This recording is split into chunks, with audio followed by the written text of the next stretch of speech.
Мен Байкул Талғат, Жаңаөзен қаласының жеке кәсіпкерімін. Байкул орталығын ашқаныма бір жылдан уақыт өтті. Өз-өзін дамытқысы келетін жандарға Қуаныш Шонбайдың құпия кітабын ұсынамын. Армысыздар, құрметті көрермендер, назарларыңызда халық кәсібі бағдарламасы. Бүгінгі біздің басты қонағымыз Байкул орталығының басшысы Талғат Байкулов. Сәлеметсіз бе, Байкул? Сізге қояр алғашқы сұрағым, осы орталықтың атын неліктен Байкул деп қойдыңыз? Менің естуімше сіздің тегіңізде Байкулов, иә? Байкул деп қоюдың аты негізі басында өзім басқа ат қойайын деп жатқанмын. Бұл атты маған ұсыныс жасаған қарындасым бар, Салтанатты есімді. Соның ұсынысымен қойылған ат қой. Бұл айтқанда Байкулов қысқартылғанда, фамилиямнан қысқартылған, тағы да екінші мағынасы бар. Купи клёва деген, в общем. Сол мағынада кішкене сатқанда әдемі сат дегендей ұсыныспен істеген. Бұл айтқанда бір қарадық, жазылуы да әдемі, оқылуы да кішкене қызықты. Соған қызығып, осы Байкул деп қоя бердік қой. Яғни халықтың есінде тез жатталып қалу үшін, әрі ыңғайлы болу үшін, иә? Иә, кішкене көзге де, көрінгенде де әдемі болу үшін бұл айтқанда бір тектен тек қоя салмаған ат, бір көп жұмыс жасалды ол атпен де. Басында өзім ат қойғанда тіпті қазір сол ат болса, білмеймін, бұндай бренд бола ма, болмай ма, ол екі талай болып тұр. Бұл аттың өзді де кішкене рекламаға да, любой затқа да әдемі шығады. Кішкене әдемі да бұл айтқанда көп. Неліктен осы тамақтану орталығын таңдадыңыз? Басқа сала емес? Бұл айтқанда әр нәрсенің өзінің бір қызықты сәті болады ғой. Мен тамаққа шыны керек бір қызығып қарадым. Қалай екен кафе деген ашты, басқа елдерден қарайым, кафелерде тамақ ішіп отырады. Процесі қызық болды, сосын оның алдында әкемде жалпы тамақты жақсы пісіретін болды. Сол қызығатын едім, тамақтар пісіргенде кәдімгі әдемі жейтін едім де. Сосын өзімде соған бір кішкене бұл айтқанда жақындау болды. Қатты қызығып кеттім. Оның алдында фотограф болдым ғой 8 жылдай. Сосын бір кішкене қою керек дегендей, сосын келесі не қызық бар дегендей болды. Бір кафенің заты жаңағы қызықтау болды. Көрейінші дедім. Қандай екен жалпы кафе саласы қандай?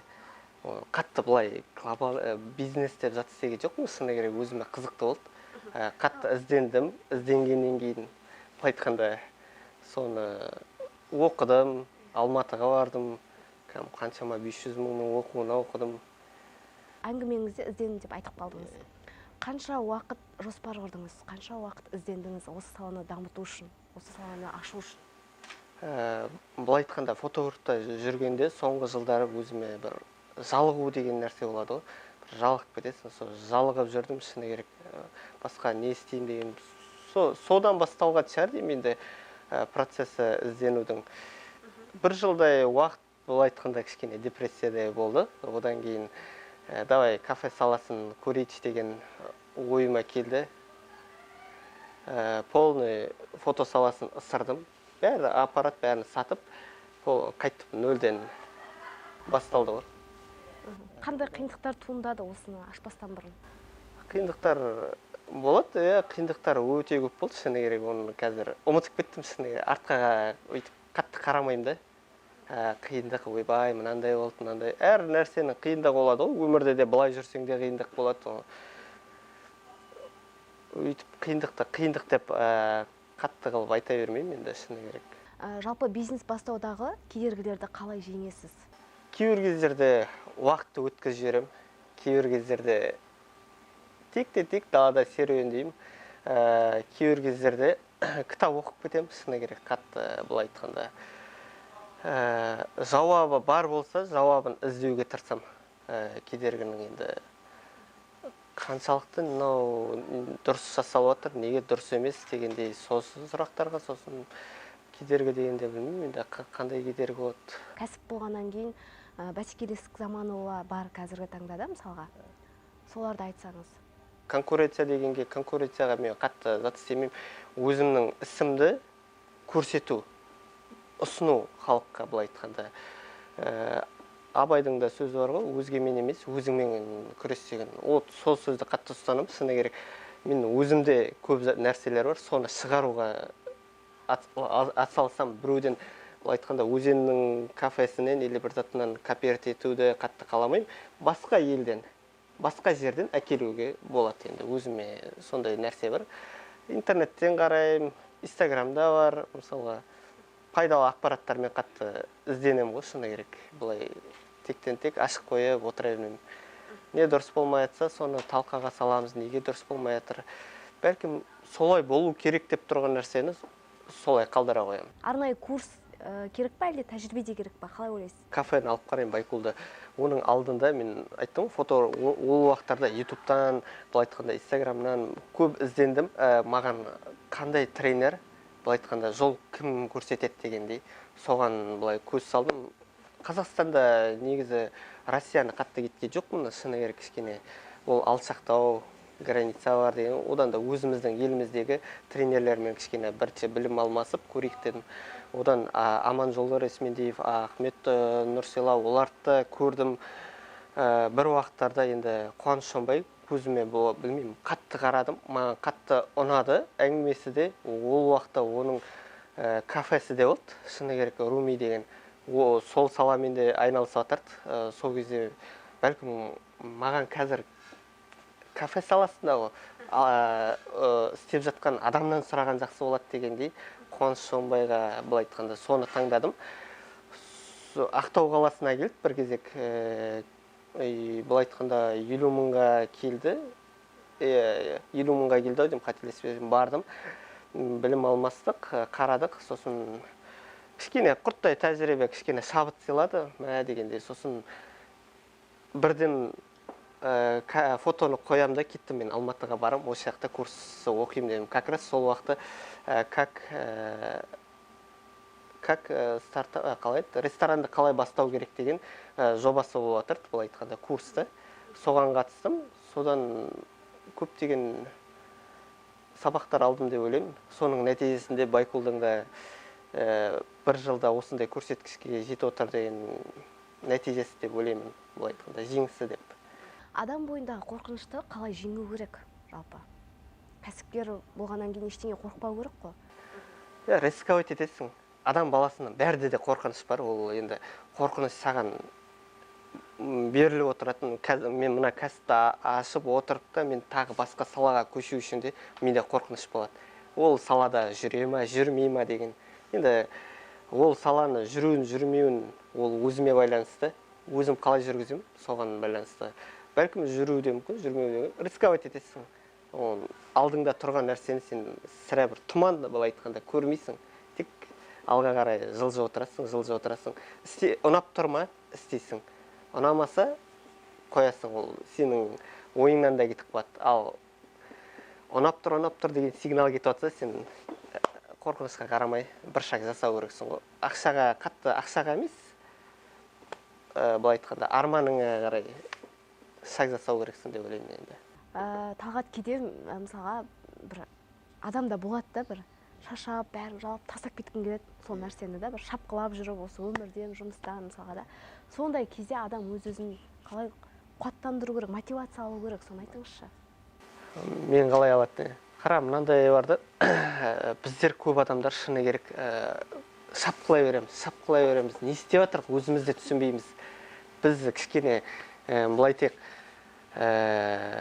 біздің ми соткының, ұялы телефонның памяті деп алайық та, памятке сен ішіне көп суреттерді сала берген кезде толып қалса, сенде әдемі бір сәт кездескен кезде, суретке түсірейін деп жатқан, или видеоға түсірейін деп жатқан кезде памятің жоқ. Памяті толып қалды. Сол кезде удалить етіп отыру керек та. Сол сәтте, еще ол сәтте ол өтіп кетті да, қап удалить етіп ма деп тағы қанжылайды да. Вот мида да сондай. Біз уақытында біздің мидың ішін тазалап отыру. Біз күнде Инстаграм қараймыз, Ютуб қараймыз, былайда көшеде жүрген жағдайлар болып жатыр. Мысалға, отбасыңда да жағдайлар болады. Бәрі миыңа сақтала береді, сақталғанда еще жұмыспен де жүгіріп шапқылап не жұмыс жасап жатырмын бәрі миыңа тұрады, бір жарылайын деп тұр. Манағындай сияқты, сотканың заты сияқты. Бір әдемі сәт келген кезде шаршаңқы боласың, өзің түсінбей жатсың, не істеп жатқаныңды, не болып кетті деп. Сол уақытта депрессия пайда болады деп ойлаймын. Ол болмау үшін миды күнделікті манағындай таңертең құрғанда кітапқа арна, медитациясы 5 минут, мен айтпаймын, ойбай 10 минут, жарты сағат деп. Нәпсің қазір қандайға қалап тұр, бәлкім 1 минутқа қалап тұр ма, 1 минут кітап оқы. Неше сөз оқи аласың? Бір апта сөйтіп 1 минут оқыш. Бұл айтқанда біз таңертең тіс жуамыз ғой, әдетке айналып кеткен ғой. Сол сияқты әдетке айналдырып алсақ, ертең күні ол сенде қалыптасады, таңертең тұрып медитация жасайсың, кітап оқисың, кішкене серуендеп шығасың, миыңды кішкене сол удалить етіп отырасың, былай айтқанда. Сол арқылы удалить етіп, күнде каждый раз сенде әдемі сәт болғанда сен есіңе түсіп отырады. Сол сәтте сен күлімдеп қарсы алып отырасың да. Депрессия сол кезде болмайды шығар деп ойлаймын, шыны керек. Осы Байкол орталығының іші де басқаша, жаңағы тағамдары да өзгеше сияқты да, менің ойымша. Жалпы рецептке қандай нелер өзгерістер енгізбекшісіз алдағы уақытта? Қандай сұраныс бар, халықтардан сұраныс түсе ма сіздерге? Осындай тағам қосыңызшы, осындай жасамайсыздар ма деген сияқты. Бұйырса алдағы уақыттағы мәселені алдағы уақытта көре жатамыз. Қазіргі сәтпен өмір сүргім келеді. Қазір қалай сол нәрсені халыққа әдемі ұсыну болды. Бұл айтқанда іштегі дизайн заттарына енді өзім қатты қызығам, ізденуге қатты қызығам, чтобы бұл өзенге қаншалықты өтеді, өтпейді деген. Соған қатты мән бердім. Себебі манада айтып өттім ғой, нарыққа өте ме, өтпей ме деген сұрақ келеді. Соған бұл айтқанда ішін қазақша қылуға, бұл айтқанда кішкене ағылшындардың стилінде алдым, бірақ та оны қазақша қылғым келді. Мен қазақша сөздермен, қазақша бір атаулармен сондай бір кішкене өзіме ұнағандықтан.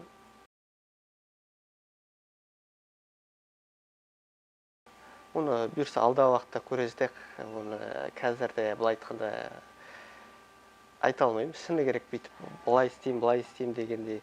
Бұйырса алдын әдемілетіп безендіріп жатырық. Оны жұмыстар жүріп жатыр. Оны біз күтіп отырық. Былай айтқанда бір адамдарға тапсырыс беріп қойғанбыз, соны күтіп отырық. Бұйырса алдын бір әдемілесек, чтобы халыққа да қаламызға да бір әдемі вид беріп тұрсын дегенде, біздің еще орталықта тұрған соң кішкене көзге де әдемі болу үшін осы. Ендігі сұрағым, әлеуметтік желілерді қаншалықты пайдаланасыз және қанша отырасыз сол әлеуметтік желіде, қанша сағат? Көбіне уақытыңызды әлеуметтік желімен өтіресіз бе, әлде қалай? Соны айтып кетсеңіз қысқа да. Кейбір кезде әлеуметтік желіге де отырамын, енді жасырмай-ақ қойын, енді кішкене бұл айтқанда қазір сұраныста өте көп бұл айтқанда құрал ғой, әлеуметтік желі. Сол арқылы бұл айтқанда бұл кәсіпті жүргізіп жатырық. Көп отырып қалатын уақытында бар, бірақ та өзімді кейбір кездерде, көп отырып қалған кездерде өзіме шектеу қоям, тоқтат. Либо далаға шығып кел, болмаса кітап оқы, болмаса бір істейін деп жатқан ісіңді бір кішкене жоспарлап қой дегендей. Сондай мен өзімді арасында қамшылап қоям, шыны керек, өз-өзімді. Біреу келіп қамшыламайды, шыны керек, өз-өзімді сөйтіп қамшылаймын. Жалпы негізі әлеуметтік желіден тек бұл айтқанда тек қарамаймын. YouTube-тан болсын бір қызықты кейбір мотиваторлардың да сөздерін қараймын, или болмаса бір қызықты тақырыптар болып жатса, соны қараймын. Олар адамға қаншалықты көмектеседі? Өте көмектеседі. Енді сен бұл істің дұрыс емес екенін айтып отырмын ғой. Қарау керек қой, жан-жақты кішкене ізденіс көп болу керек бұл айтқанда. Талғат, бізде онлайн бизнес қаншалықты дамыған деп ойлайсыз? Қаншалықты дамыған деп мен енді осындай пайызда деп айта алмаймын. Енді дамып келе жатыр, енді күшейіп келе жатыр. Алдағы уақытта мен білем, көзім жетіп отыр, көп бизнесмендер шығатынына, мықты кәсіпкерлердің алда болатынына, Қазақстанға көмектесетініне көзім жетіп отыр. Себебі біз тек өзенді алмай-ақ қойық. Бұл айтқанда мен Алматының бір кейбір кездерде қараймын ғой,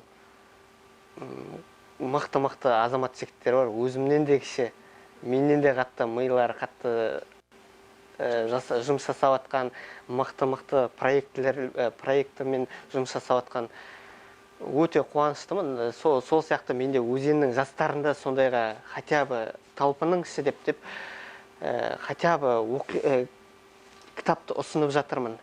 Шыны керек, бәрібір де любой бизнестің затында да дамығысы келетін адам білім алу керек. Білім алмай бәрібір дамымайды. Сол деңгейде жүре береді. Яғни қоғамдық жұмыстардан да тыс қалмайсыз, иә? Қоғамдық шақырса барамын, енді қандай болса да. Енді кейбір қоғамдық шараларға да былай қараймын, енді мынау қаншалықты маған қажет емес дегенде, енді бәріне бүйтіп жүгіру, өзімді де біріншіден бағалау керекпін дегендей, енді керек емес деген нәрселерді бір қараймын. Соларға керек дегенге шығамын. Жалпы Талғат, адам бай болу үшін не істеу керек? Ақшаны қалай үнемдеу керек, соны айтыңызшы. Жұмыс жасау керек. Біріншіден қалай айтсам болады, бай болу үшін де әрекет жасау керек. Бірінші менде мынандай ұстаным бар. Бірінші теория, практика, нәтиже. Нәтиже ол саған бай болатын, ақша келетін. Практика енді істейсің, бірінші оқып аласың, соны істейсің, сосын нәтижесі. Бай болудың жолы сол деп ойлаймын. Жалпы қалай айтсам болады, тағы да Ақшаны қалай үнемдеу керек? Мен қатты үнемдемеймін қазіргі таңда. Бұрын үнемдейтін едім, енді қазіргі таңда былай ақшаны көп табуға жұмыстанамын. Ақшаны көп табу үшін примерно 10-15-20% тек былай айтқанда өзіме салып қойып, қалғаны инвестиция или қазіргі сәтте өмір сүріп отырмын ғой, соған жұмсаймын. Мен барлық түскен ақшамды мен бәріне бір жаққа салып қоя беретін болсам, онда қазір мен состоянием, энергиям былай айтқанда болмайды деген сөз. Сол қазіргі сәтте өмір сүрудің ұмытпау керек дегендей ойдамын. Мына осы қандайда бір кемшілік жасаған кездеріңіз, немесе өкінген сәттеріңіз болды ма? Болады, кемшілік, енді былай айтқанда біз бір отқанда қазір идеальный адам болмай-ақ қойын. Шыны керек, менде де көп қателік болады. Пендеміз ғой.